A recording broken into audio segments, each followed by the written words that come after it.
Today, we've had a national tragedy.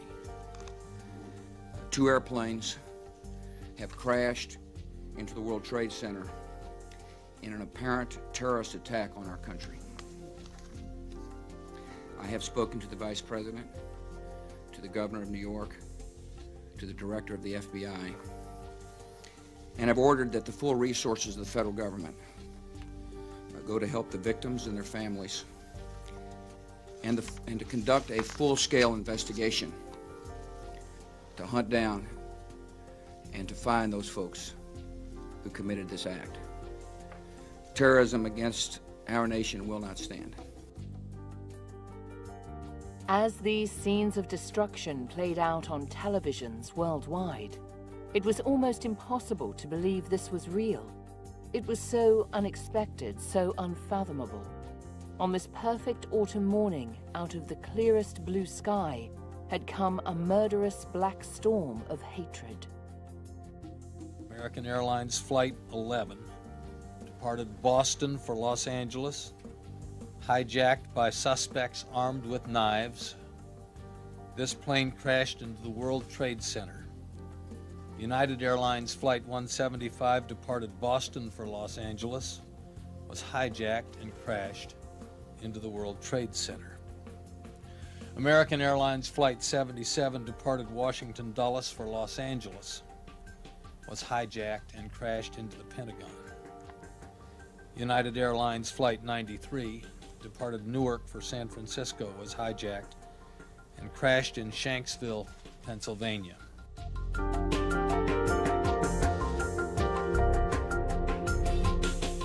The events of September 11 shocked and horrified people around the world. This was an attack on innocent civilians, ruthlessly calculated for maximum loss of life. It struck at the soul of America, leaving a trail of ashes, horror, and shattered illusions. Terrorism on American soil had become an ugly reality. Things would never be the same again.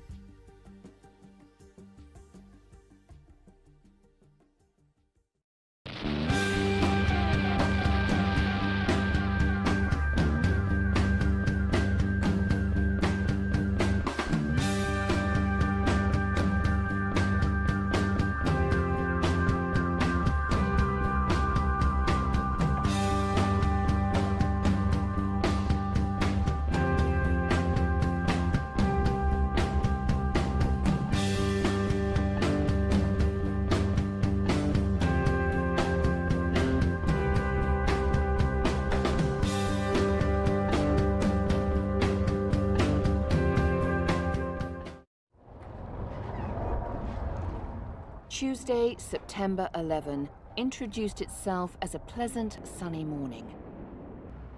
New Yorkers set about their usual busy weekday routines, and the city thronged with people.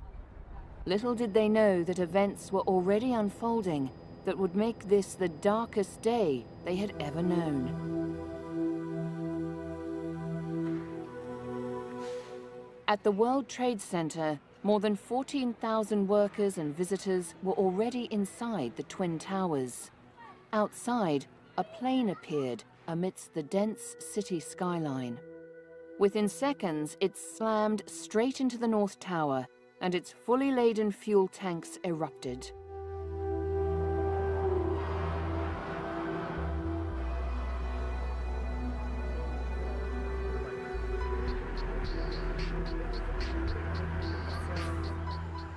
People stared in horror, wondering how on earth this plane could have strayed so badly.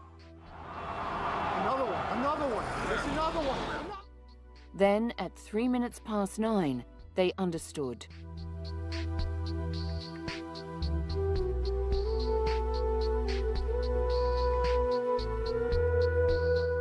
Hijacked Flight 175 aimed deliberately for the South Tower.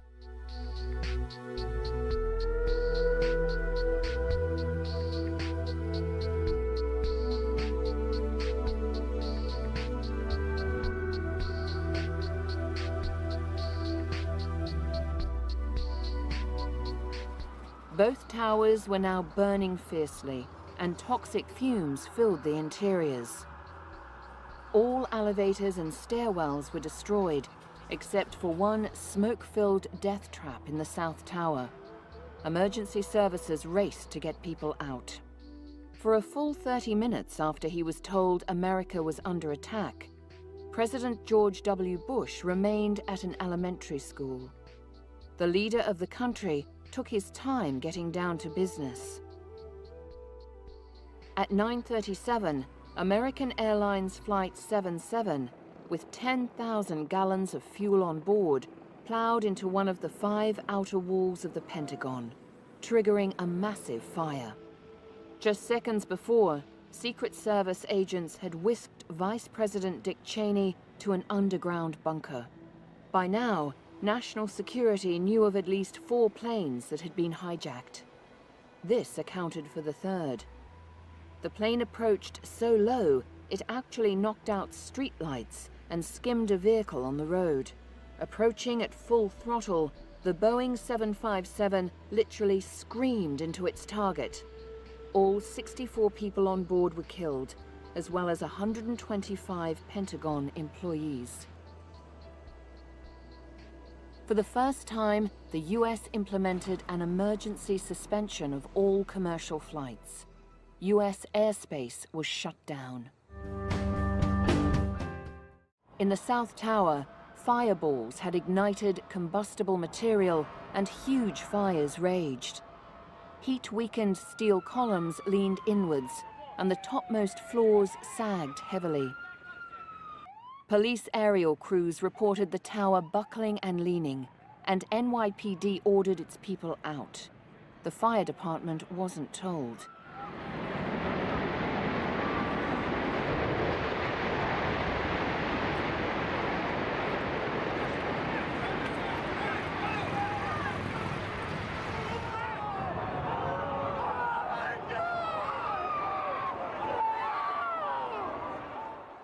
From the top down, the building collapsed, gaining velocity as successive floors cannoned downwards in just seconds. Clouds of ash, powdered gypsum, and pulverized concrete poured into the air and spread, blanketing the entire surrounding area.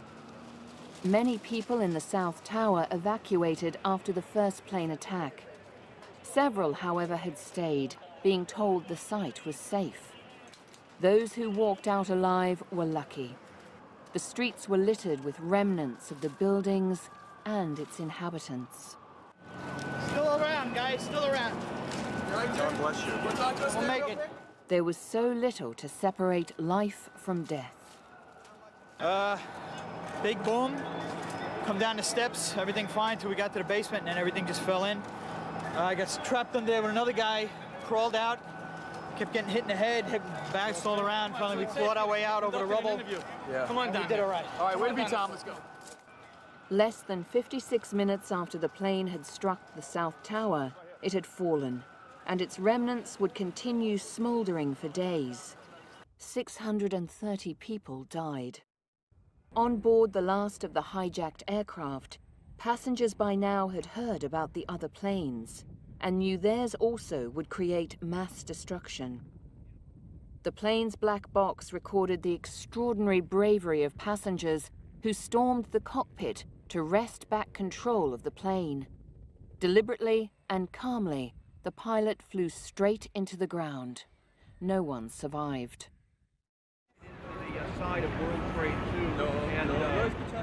The North Tower continued burning steadily, and people remained trapped from the 93rd story upwards. Continually trying. Okay, that's great. Also, would you make everyone aware that we're going to be seeing some tape? Holy shit. Jesus.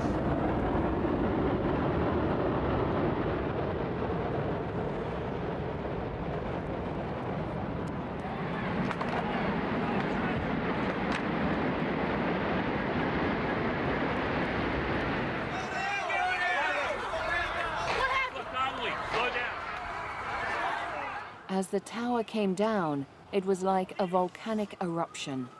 ballooning clouds of thick, impenetrable smoke swirled through the streets.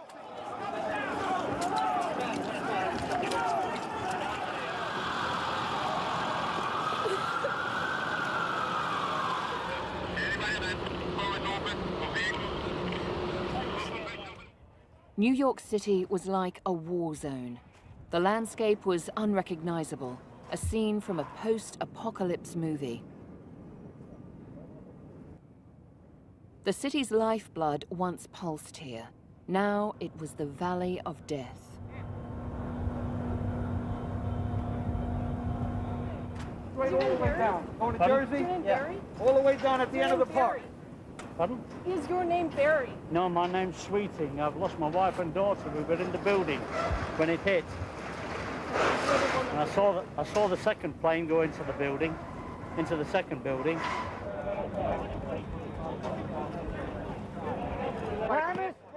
The smoke and ash were yet to settle, but workers had already begun the painstaking search for life, picking amidst the bones of the Twin Towers.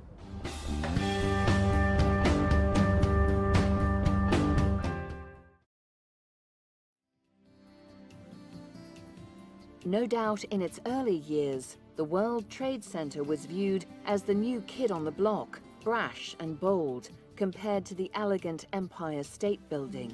But nevertheless, time showed that each had a special place in the New York City skyline and in people's hearts. After years of planning and wrangling, the World Trade Center opened in 1973, eventually transforming a lagging part of town into a tourism, business, and shopping hub. But 2 decades later, the world had changed. America and the World Trade Center had become a terrorist target. In February 1993, a large bomb exploded below the North Tower, aiming to knock it into its southern twin and kill thousands of people. It didn't go quite as planned, but killed 6 and injured many. Survivors struggled to escape down dark stairwells, resulting in the addition of luminous markings, which proved vital in 2001.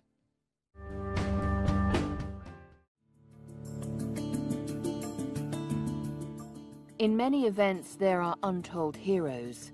On this day, however, the heroes weren't told what they needed to know. Communications between services were poor. While NYPD personnel were evacuating the towers, fire services members were still searching for survivors. Fire department transmissions did not reach them.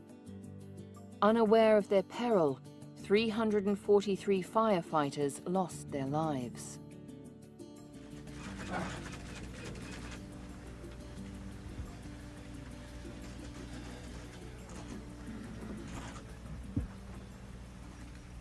Freedom itself was attacked this morning by a faceless coward. And freedom will be defended. I want to reassure the American people that the full resources of the federal government are working to assist local authorities to save lives and to help the victims of these attacks. Make no mistake, the United States will hunt down and punish those responsible for these cowardly acts. As the North Tower building burned, the neighboring 7 World Trade Center ignited and collapsed, unable to be saved due to insufficient water supplies. Almost 10 hours after the nation was attacked, its president returned to the seat of power. At the site of the collapse, the recovery effort continued overnight. Volunteers arrived, some even walking off day jobs to provide their highly specialized skills. Structural engineers, riggers, medical technicians readily gave their time. Experienced manual laborers arrived to donate their services. A team of about 400 trained dogs, the largest ever called upon in the nation's history, was ready for work. After all this, finally that night, one person was found alive and well. Good evening. Today, our fellow citizens, our way of life, our very freedom came under attack in a series of deliberate and deadly terrorist acts. The victims were in airplanes or in their offices, secretaries, businessmen and women, military and federal workers, moms and dads, friends and neighbors. Thousands of lives were suddenly ended by evil, despicable acts of terror. The day after the attacks, a total of 11 people were found alive. 2 of these were former US Marines who had survived for almost 24 hours in a void under 10 meters of rubble. Some survivors were fortunate to have working cell phones, which they used to alert rescuers to their positions. Of those rescued, the majority were emergency workers. When the building came down, at one point it was just black. I thought I was blind, but it was just the soot and it was just the darkness. If it wasn't for me turning on my flashlight, people started to see the flashlight and everybody just started calling out for help. Was trying to help some people there, guide them to some sort of safety, but I was looking for safety myself. For Americans waking up on the morning of September 12th, it was like plunging straight back into a nightmare. Although it would be a long time before the death toll was confirmed, they knew it would be in the thousands, and survivors would face terrible injuries. To ordinary people, it was unimaginable that anyone could do this to them. And of course, there was the question everyone wondered: how to make sure it couldn't happen again. It's not just a matter of going after the perpetrators, but it's going after and dealing with the sources of support that they have, whether that source of support might come from a host country or other organizations that provide them. We have to make sure that we go after terrorism and get it by its branch and root. The primary suspect was Al-Qaeda, which soon claimed responsibility for the attacks. Led by its founder, Osama bin Laden, it is a militant terrorist group established in the late 80s. Originally formed in resistance to the Soviets in Afghanistan, it has gone much further. Al-Qaeda seeks to install an extremist form of Islam throughout the world, overthrowing regimes it considers non-Islamic. It vows to keep Muslim countries pure by expelling Westerners and non-Muslims. It favors violent acts against its perceived enemies and actively pursues weapons of mass destruction. This footage, captured by American forces, reveals Osama bin Laden's complicity, the coldly calculated plot to maximize death, and his delight in the results. عدد الذين سيصطدم بهم هذه الطائرة 3-4 مرات وهذا كان حسابي وكنت أكثرهم تفاؤلا فكنت طبيعة المهنة يعني أعمال كذا فقلت الوقود الذي في الطائرة سوف يوصل الحديد إلى درجة في الاحتراق وبالتالي يفقد خواصه وضرب من هنا فبالتالي العمارة من الجزء المضروب هناك أعلى سيسقط. Following withdrawal of the Soviets, the Taliban in Afghanistan dramatically increased their power base. Practicing an extremist interpretation of Islam, the Taliban shared ideologies and fundamentalist views with Al-Qaeda. They offered Osama bin Laden a protected base, and in turn, bin Laden's connections helped channel military resources and training into the country. The American government now confronted the root and branch of the terrorism that had struck New York. Tonight, the United States of America makes the following demands on the Taliban. Deliver to United States authorities all the leaders of al-Qaeda who hide in your land.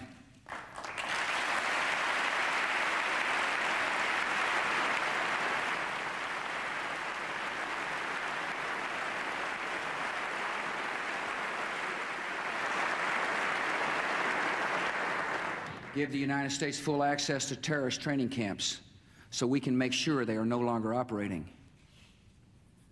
These demands are not open to negotiation or discussion.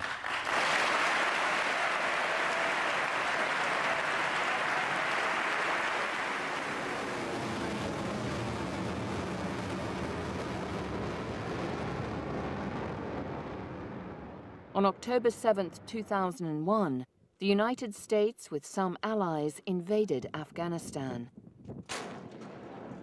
Supported by the Afghan Northern Alliance troops, the United States used aerial bombardment and ground attack to break the Taliban al-Qaeda stronghold. The military training camps were destroyed, and the Taliban and al-Qaeda groups were forced into hiding in the remote and rugged mountains of Afghanistan. Here they were again bombarded, but not captured. The village where the Taliban headquarters had been based was almost completely destroyed.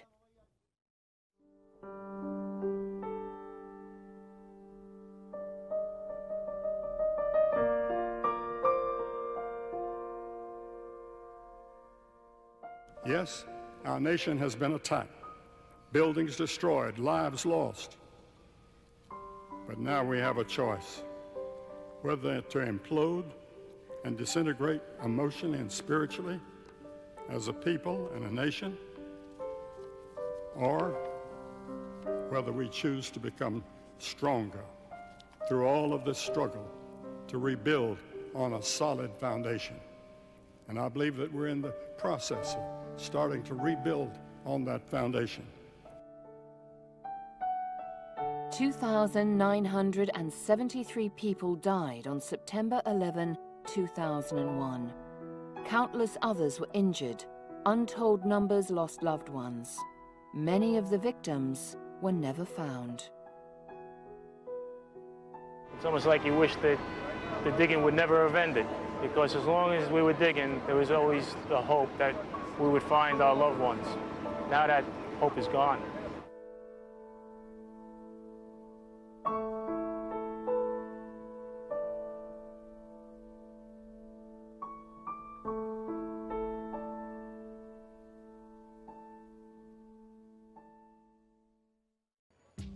Throughout its turbulent history, Afghanistan has been continually plagued by conflict and violence. Late in 2001, it suddenly became center stage in a new theater of war.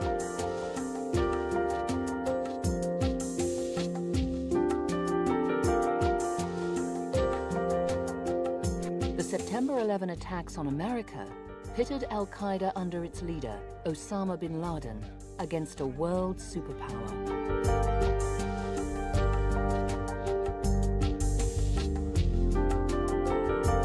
The war on terror had been declared, and some of the greatest military might in the world mobilized to eliminate al-Qaeda at its hidden bases in Afghanistan.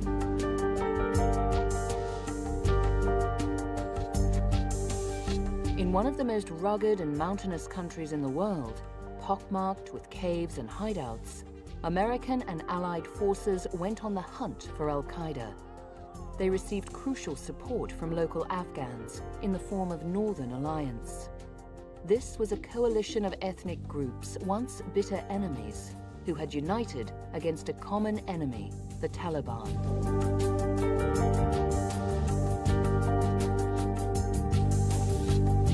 Since the mid-1990s, the Taliban had steadily risen to power, adopting an extremist interpretation of Islamic law that was repressive and violent, spreading misery and fear throughout the country.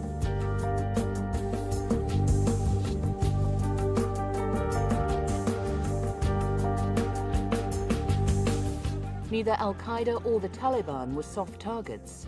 The war in Afghanistan would not end quickly. all sides were in for a long haul at great human cost.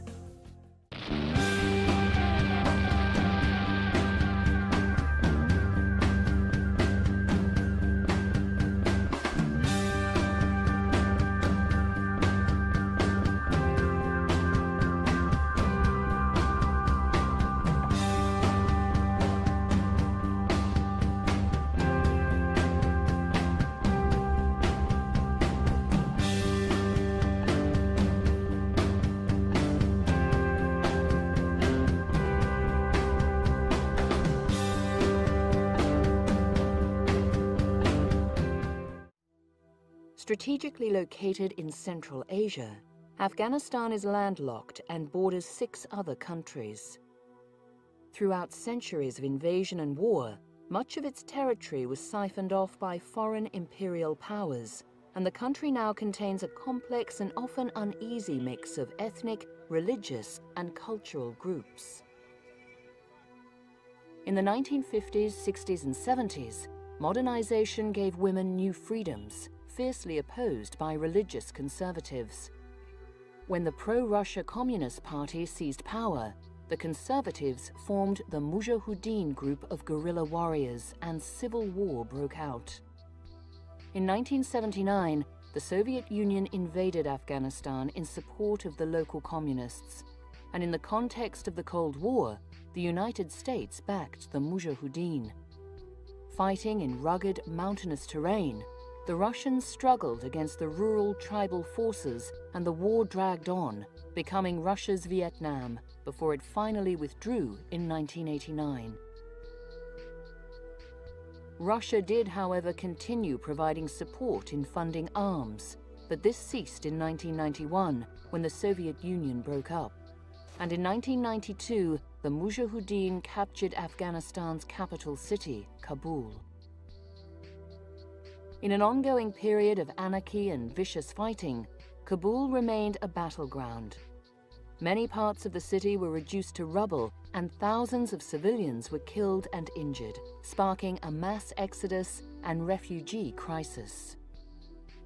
Out of all of this chaos emerged a new group, the Taliban.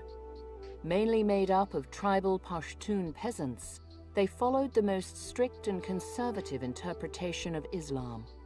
They first appeared as moral avengers, establishing a degree of law and order, forcing out corrupt warlords who terrorized and robbed local communities. In rapid succession, they captured the city of Kandahar, many provinces, and finally the capital, Kabul.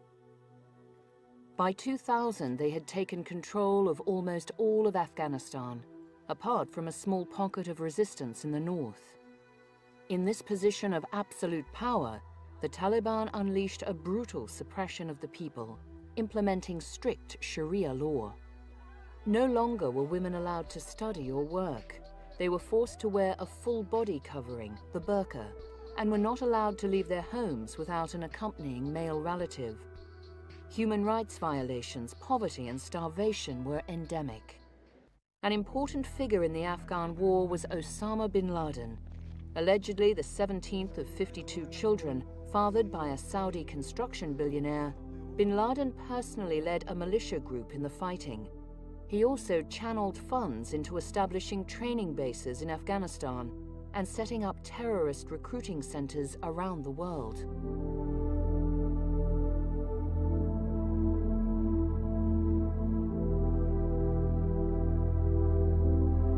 Following the Soviet withdrawal, bin Laden established Al-Qaeda and returned to Saudi Arabia a hero of jihad, holy war, for having helped repel the mighty power, the Soviet Union. Soon after, Iraq invaded Kuwait in a move that was seen as a threat to nearby Saudi Arabia's oil deposits. Bin Laden made an offer to the Saudi king to mobilize the Mujahideen to repel Iraqi forces. His offer was rejected, and the Saudi government accepted American support. Bin Laden was furious that non-believers, American troops, would be stationed in Saudi Arabia, the center of Islam, with the 2 most holy cities, Mecca, the meeting place, and Medina, the burial place of the Prophet Muhammad. He returned to Afghanistan, where, with Taliban protection, his jihad began in earnest. On September 11, 2001, a coordinated mission of suicide attacks wrought havoc on America. As with religious wars from time immemorial, evil acts were committed, all in the name of good.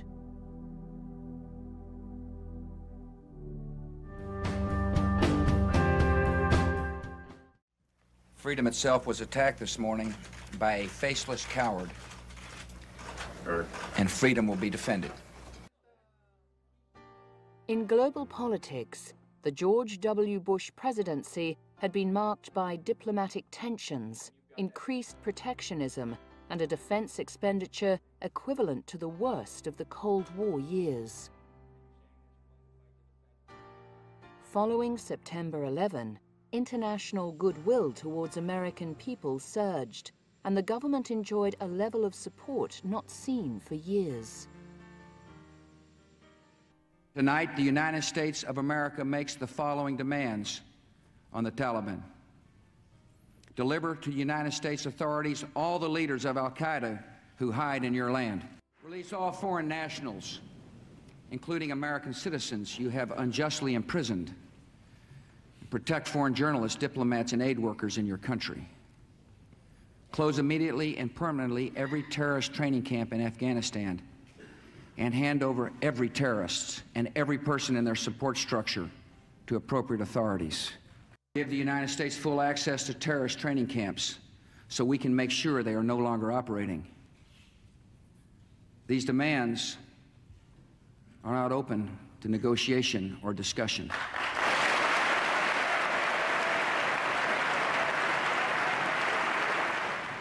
The Taliban must act, and act immediately. They will hand over the terrorists, or they will share in their fate. Almost immediately, America sought international support to overthrow the Taliban and received a positive initial response from a large number of allies. The Taliban's response to Bush's ultimatum was that they had no evidence linking bin Laden to the attacks and refused to extradite him unless the United States provided that evidence. Afghans in general, and the Taliban in particular, do not usually react positively under a lot of pressure. However, this is a very defining moment for them. And they, I think, must be quite clear about the risks they are running if they do not deliver on the demands of the international community. In Kabul, angry Taliban supporters were defiant in the face of looming US reprisals. Anti-American demonstrators packed the streets, calling for a holy war, and similar protests were held throughout Pakistan. Allegedly, America had planned to oust the Taliban long before September 11. At any rate, Operation Enduring Freedom began on October the 7th, as American and British forces launched a massive assault on Afghanistan. Special forces conducted a high-altitude aerial bombing campaign, drawing on an immense arsenal of weaponry and aircraft. For strategic reasons, attacks concentrated on the cities of Kabul, Jalalabad, and Kandahar. Civilian casualties were high. No country lightly commits forces to military action and the inevitable risks involved. But we made it clear, following the attacks upon the United States on September the 11th, that we would take part in action once it was clear who was responsible. There is no doubt in my mind, nor in the mind of anyone who has been through all the available evidence, including intelligence material, that these attacks were carried out by the al-Qaeda network masterminded by Osama bin Laden. Afghanistan's long-suffering people had struggled through drought and famine and endured decades of civil war and oppression. Now, however, with cities under aerial bombardment, it was time to go. Major worry that we have at present is that hundreds of thousands of Afghans are leaving cities and heading towards Pakistan. People streamed out of the cities and away from the international aid supplies that already sustained them. Seeking haven in rural areas, they lacked food and water and were ill-equipped for the extremes of temperature, especially winter. Thousands daily trekked over the mountains or journeyed by road into neighboring Pakistan, seeking a new life, somewhere safe. Back to go to the United States. My home is there, my children are there, my wife is there. That's why I'm going to go there. In Pakistan, thousands of angry demonstrators took to the streets day after day. Anti-American feelings were at a peak, and protesters vowed to wage a holy war against the United States. They damaged American shops, burned effigies of President George W. Bush, and destroyed the American flag, burning it, ripping it, even shredding it with their teeth in a mad, frenzied anger. Prior to the rise of the Taliban, Afghanistan had been plagued by ongoing fighting between various groups. Constantly at one another, these ethnic minorities, warlords, communists, and mujahideen vied for dominance. They were further divided in language and religion, practicing Shia and Sunni forms of Islam. The one unifying factor they had was their desire to be rid of the Taliban, who had swept through the country, taking control of most of it. These opposing groups came together as the Northern Alliance, or the United Front, and were eager to work alongside foreign forces to regain control of Afghanistan. The Northern Alliance performed militia work while the Americans continued with devastating aerial assault.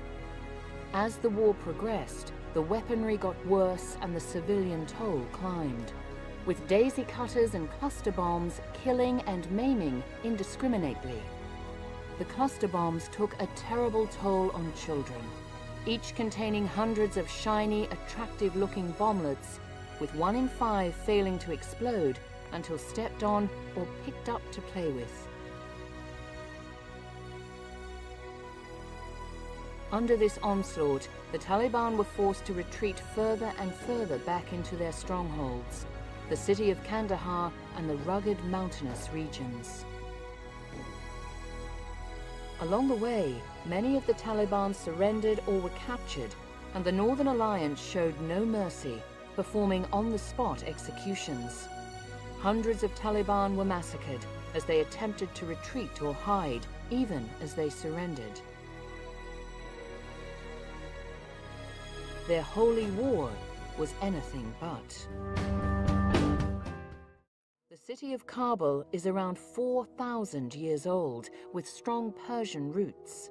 Its strategic position on the major Asian trade routes made it a desirable conquest, leading to its turbulent history.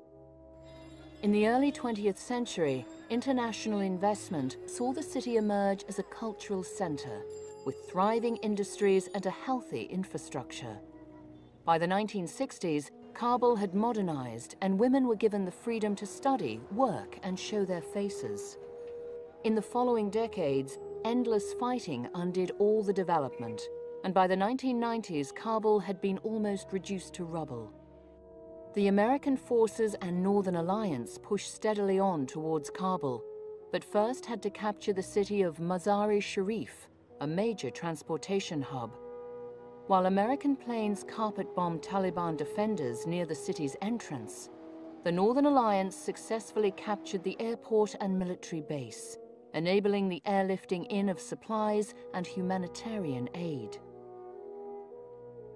After a bloody battle, the city fell to American and Northern Alliance forces, and the Taliban fled, triggering major celebration on all sides.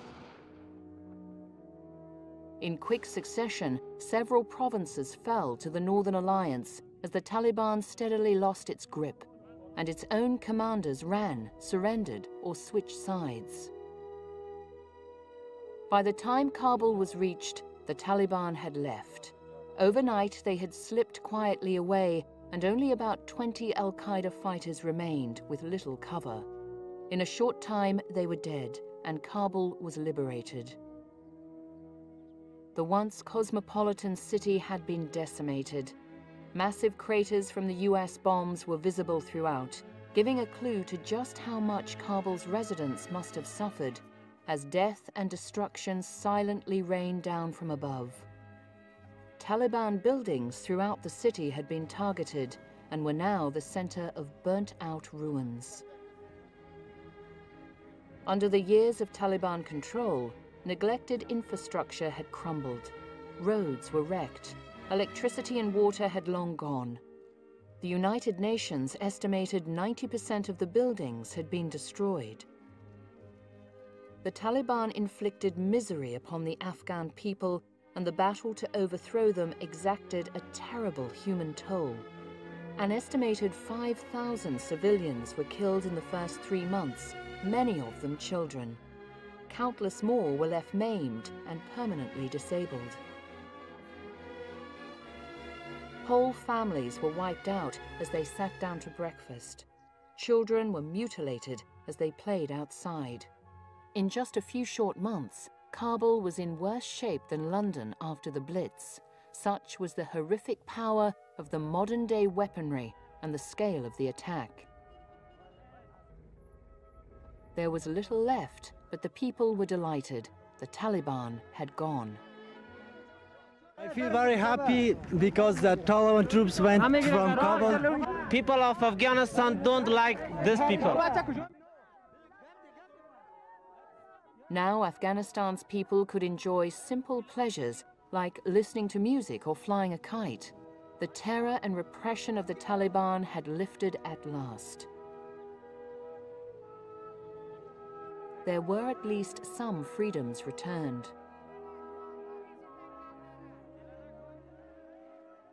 We weren't going to pay the rent, and they told us, if you come in this area around Wazir Akbar Khan, we will shoot you. With Kabul successfully reclaimed by the Northern Alliance, remaining Taliban holdings quickly fell, and they retreated further towards the mountains. By November 13th, al-Qaeda forces, most probably including Osama bin Laden, had regrouped at their fortified cave complex in the mountains of Tora Bora. Here, around 2,000 al-Qaeda fighters took up positions, intending to take a last stand against the American, UK, and Northern Alliance forces. While US aircraft rained an incessant torrent of bombs upon the mountain stronghold, CIA and special forces paid local warlords familiar with the terrain to help plan an attack. At last, backed into a corner and facing defeat, al-Qaeda agreed to a truce and began to surrender their weapons. Every last cave and possible cranny was searched and every last fighter taken. It was then apparent the truce had been a decoy, allowing bin Laden and key al-Qaeda members to escape, probably to Pakistan. I believe right round the world there is support for firm action now.